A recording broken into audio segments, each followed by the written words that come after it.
Hey, the reason why I'm doing this video, my son, he showed me a video, it's been a little minute, like a couple of days ago, and I know he doesn't know it, I already viewed it, and it was talking about religion is a weapon. Everything is weaponized. If he was paying attention to my YouTube videos, he'll know this. There are people that use everything to weaponize it, or to use it for a purpose, or to use it against or for somebody. This is like a martial arts thing. So you can either use religion for the good, or you can use it for evil. There are people that's out there that's doing it.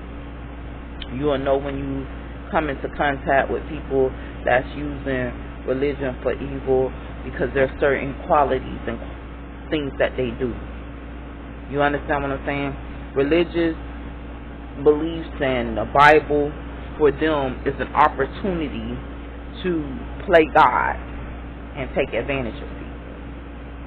Religion for us is an opportunity to hear God's voice and instruction to us from our elders and our ancestors and the people that came before us to lead and guide us in these times when we're going through so much different things and dealing with covetous people who just want to take. They want to take from you. They ain't got nothing to give to you. They ain't got nothing to offer to you. All they want to do is take. So they came in with a demonic type of personality because they already feel like they're better than you when they walked in the door, which this is what kills me. We are people.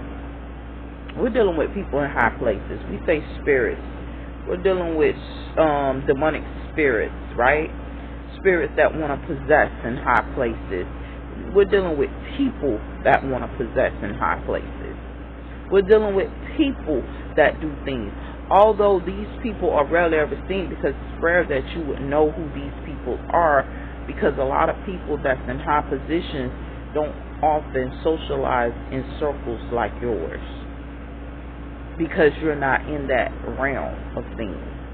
And it's not until you get into a higher realm that you will probably come into circles with these type of demonic people who believe that other people should be property.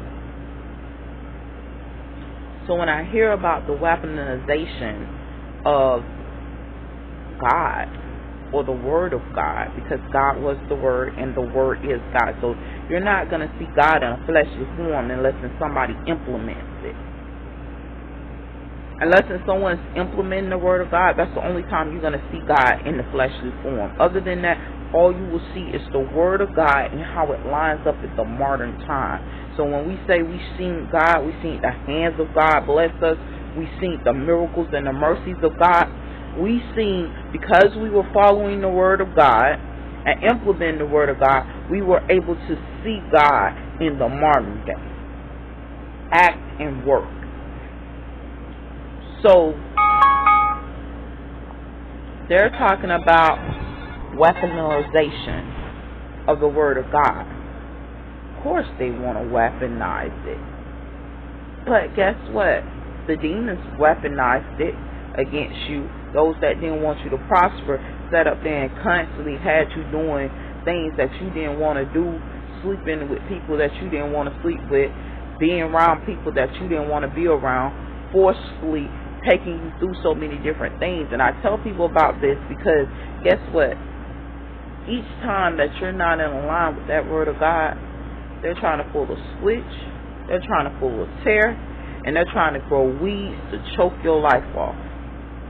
And this is their motives and agendas, because they know if you're not in line with what your ancestors said, or what people that really cared about you said and wrote for your purpose and your agenda and your motivation, because they were awakened at a certain time and was able to see these things take place, guess what? You will never make it. So yes, they do have an agenda for you never to read the Word of God, for you to never fully understand it, for you to never implement it in your life, so that they can sit up there and choke off the life of you. So their weaponization is simple. keep you from everything that's good for you. Keep you from everybody that cares about you. They're quick to give you a woman so that you can lay and play with, and it's the reason why they want you with a woman, because as long as you're with that woman and you're not married to that woman, or you're not doing what you're supposed to do, guess what? They're going to turn around and they're going to say, oh, this one's in sin. And guess what? Sin wants to rule over you. So then it starts to try to compel you, try to deceive you. And guess what?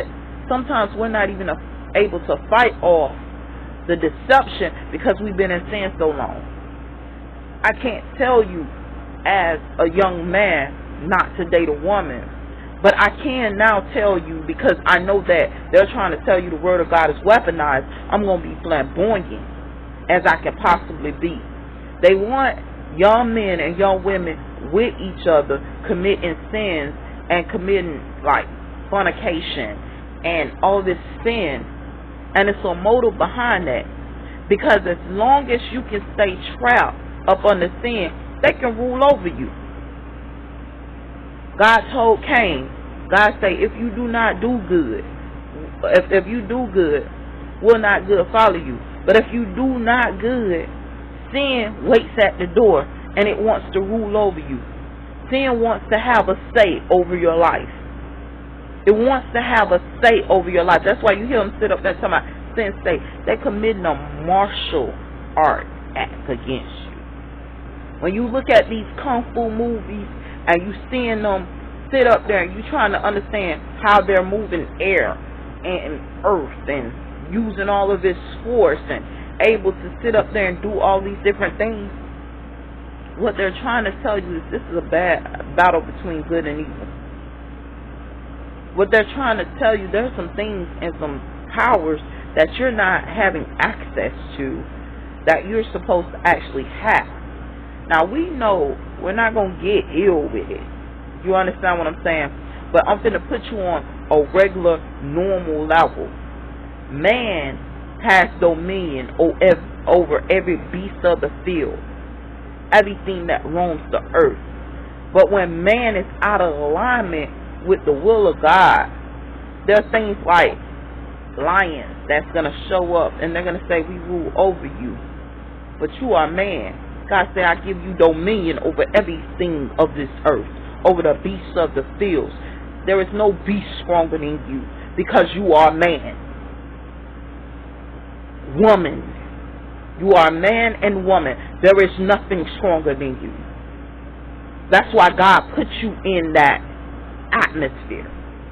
Now comes the time where now you're learning the weaponization of the Bible. Let's talk about the weaponization of gender, because that's another thing that they use to weaponize for division of one's authority and one's strength.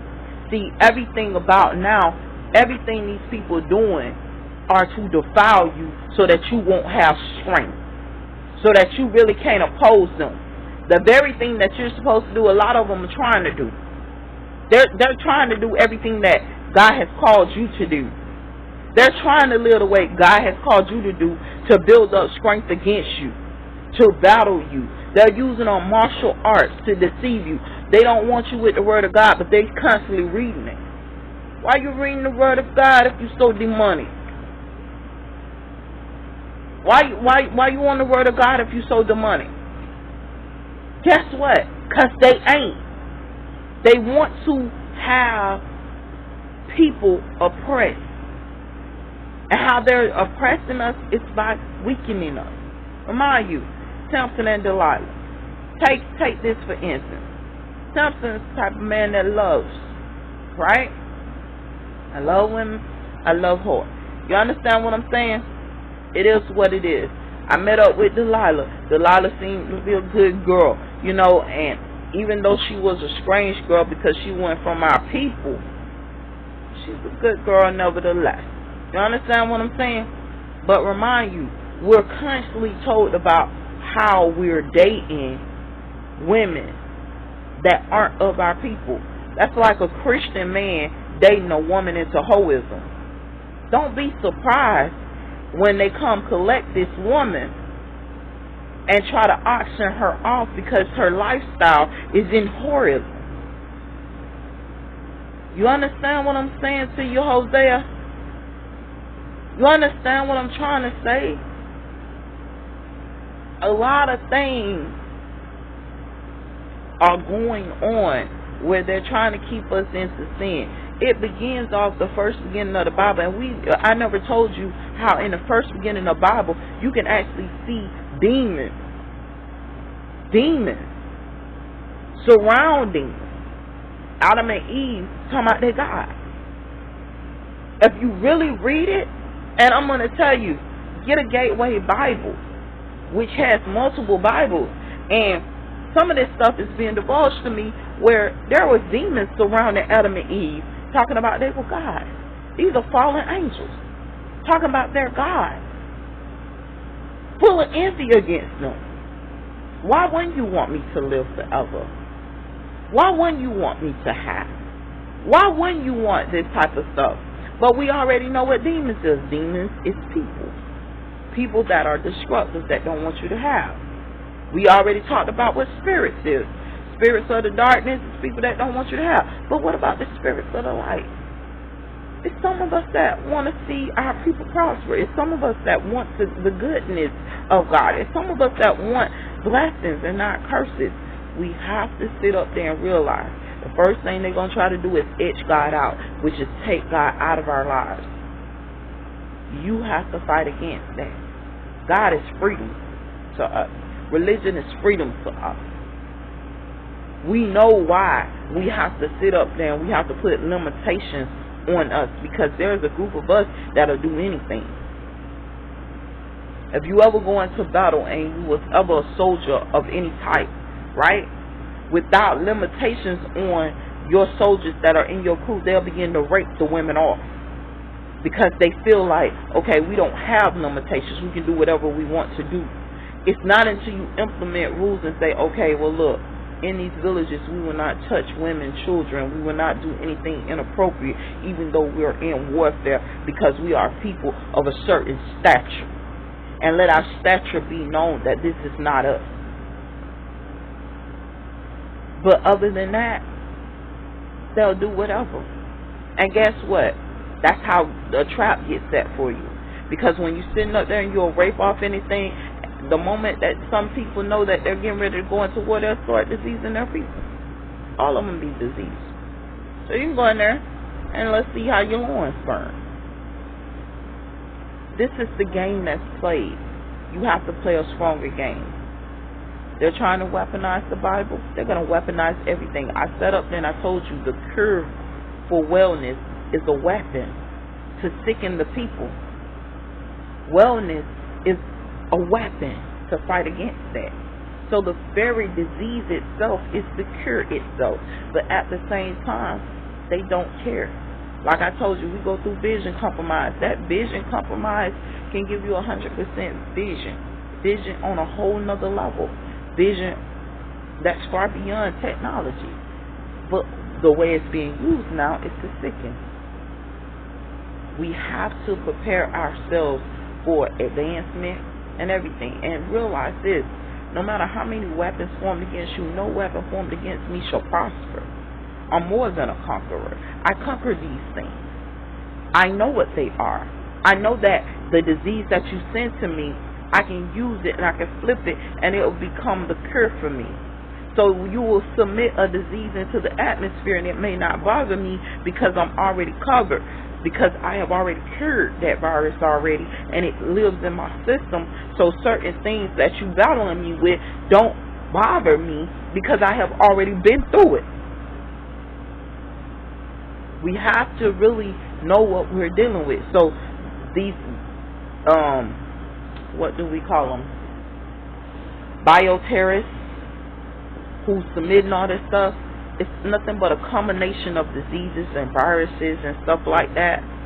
And half of this stuff we can vaccinate against because the only thing they're doing is mutating the virus with different viruses.